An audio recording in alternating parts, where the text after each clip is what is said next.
اما بعد بسم اللہ الرحمن الرحیم۔ شاہ عبدالعزیز دہلوی رحمۃ اللہ علیہ کے پوتے حضرت مولانا یعقوب صاحب رحمۃ اللہ علیہ کا واقعہ ہے۔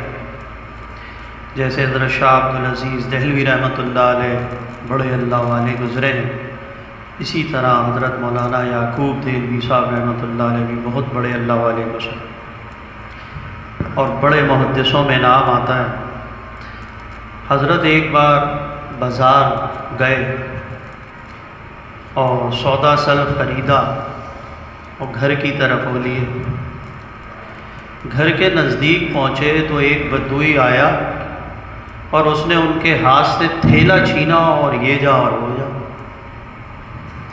حضرت یعقوب صاحب رحمۃ اللہ علیہ سکون سے اپنے گھر میں چلے گئے اور دروازہ بند کر لیا۔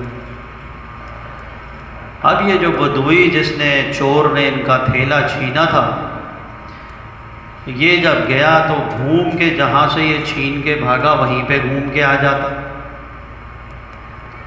ایک بار ایسا ہوا، جب دوسری بار ہوا تو پریشان ہو گیا، کہنے لگا لگتا ہے یہ کوئی بہت بڑا اللہ والا ہے، اس نے میرے ساتھ کچھ کر دیا ہے۔ تو فوراً باہر گیٹ پہ چلانا شروع کر دیا، شیخ صاحب گیٹ دروازہ کھولو تاکہ ان کا تھیلا واپس دے دیں۔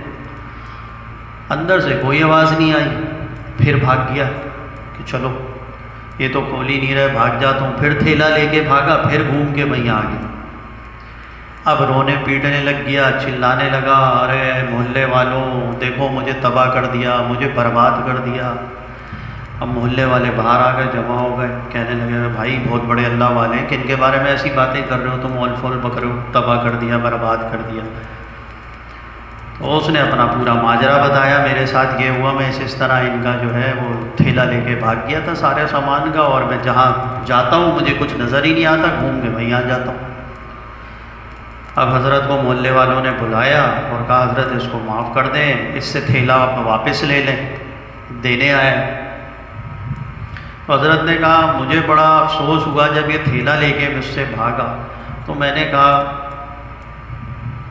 کہ یعقوب آج تیری وجہ سے ایک مسلمان جہنم میں جلے گا، تیری وجہ سے ایک مسلمان جہنم میں جائے گا جو چوری کر کے بھاگا ہے۔ تو میں نے اسی وقت اس کو ہدیہ کر دیا، اسی وقت میں نے اس کو ہدیہ کر دیا تھا۔ اب میں ہدیہ دینے کے بعد تو واپس نہیں لے سکتا اس سے یہ مال۔ تو حضرت تھانوی رحمۃ اللہ علیہ فرماتے ہیں کہ اللہ والے اتنی احتیاط کیا کرتے تھے معاملات کے اندر کہ حالانکہ ہبہ کے لیے ضروری ہے کہ ایک مجلس ہو جس میں آپ نے کسی کو تحفہ دیا اور وہ قبول کرے۔ اگر وہ قبول کرتا ہے تو وہ تحفہ قابل قبول ہوگا، تب وہ تحفہ دینا آپ کا کہلائے گا، ایسے نہیں کہلائے گا۔ تو اس میں تو یہ شرط پائی بھی نہیں جا رہی تھی، پھر بھی حضرت نے اس کو نہیں لیا اور اس کو معاف کر دیا اور چھوڑ دیا۔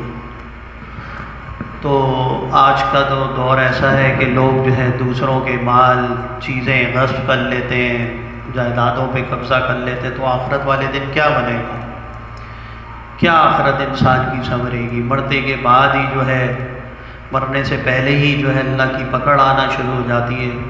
حضرت شاہ ولی اللہ محدث دہلوی رحمۃ اللہ علیہ کا خود حضرت کا واقعہ ہے کہ گنگا جمنا سے ہوتے ہوئے جب حضرت ایک علاقہ آیا غازی پور انڈیا کا، تو اس گاؤں کے اندر حضرت نے قیام کیا۔ تو حضرت کی مہمان نوازی کے لیے جو گاؤں والے تھے کھانا لے کے آئے، تو ایک گاؤں والا اس میں سے جو ہے دیہاتی جو ہے وہ بھی لے آیا، بریانی لایا۔ حضرت نے کھانے کے لیے لقمہ اٹھایا، آدھا لقمہ رستے میں ہی تھا، منہ میں نہیں گیا، حضرت نے فوراً نیچے ہاتھ گرا دیا اور فرمانے لگے اس میں سے ہمیں سود کی بو آ رہی ہے، سود کی بو آ رہی ہے اس میں۔ اور کوئی دال روٹی لایا تھا، دال روٹی کھائی۔ تو اس نے تحقیق کی، جب پتہ چلا کہ یہ جو جگہ تھی وہ اس دیہاتی کے پاس رہن رکھی گئی تھی، یعنی کسی کو جیسے ضرورت ہوتی ہے تو آپ نے کوئی چیز رکھا دی کہ بھائی میری یہ چیز لے لو، رکھ لو اور مجھے اتنے عرصے کے لیے ادھار دے دو، میں لوٹا دوں گا۔ تو یہ بھی ایک سود کی قسم ہے۔ کہ آپ اس چیز سے اگر کسی نے زیور دیا، چیز دی، اب آپ اس سے فائدہ اٹھائیں، تو یہ بھی سود کی شکل میں آتا ہے۔ تو اللہ والے اتنا خیال کرتے تھے، تب جا کے اللہ رب العزت ملتا ہے۔ یہاں پہ گناہ آپ چھوڑو نہیں، اللہ کی نافرمانیاں ترک نہ کرو، تو اللہ کیسے مل جائے گا؟ اللہ کی محبت کے لیے تو ضروری ہے کہ انسان گناہوں کو چھوڑے، اور جس طرح گناہوں سے بچتا ہوا پھر یہ سوچے کہ اللہ رب العزت میرے دوست ہیں، پھر اللہ کو اپنا دوست جانے، اللہ سے اچھا گمان رکھے کہ اللہ میرا مشکل میں وقت میں کام آنے والا ہے۔ جب آپ اللہ کو جو ہے اپنے اچھے حالات میں یاد کرو گے، اللہ برے حالات میں آپ کو یاد کرے گے۔ آپ جوانی میں اللہ کو یاد کرو گے، اللہ بڑھاپے میں آپ سے محبت کریں گے۔ اللہ تو محبت کرتے ہیں، لیکن انسان کا ذہن اللہ کی طرف نہیں جاتا، وہ مادیت کی طرف جاتا ہے۔ اگر انسان اپنے ذہن میں یہ بٹھائے کہ بھائی اللہ تو محبت کرنے والا ہے، اللہ ہم سے محبت کرتا ہے، ہر چیز اللہ سے بات کرے۔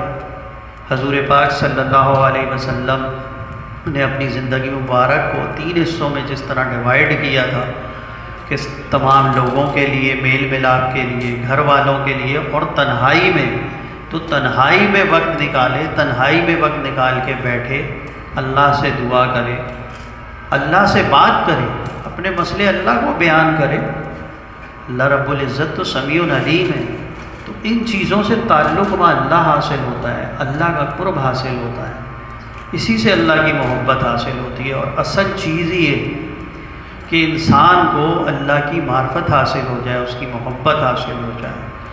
تو اللہ پاک جو کہا سنا، اللہ ہم سب کو اپنی محبت، اپنی معرفت، اپنا تعلق نصیب فرمائے اور تعلق خاصہ عطا فرمائے۔ آمین۔ 11 مرتبہ سورہ اخلاص و بسم اللہ الرحمن الرحیم۔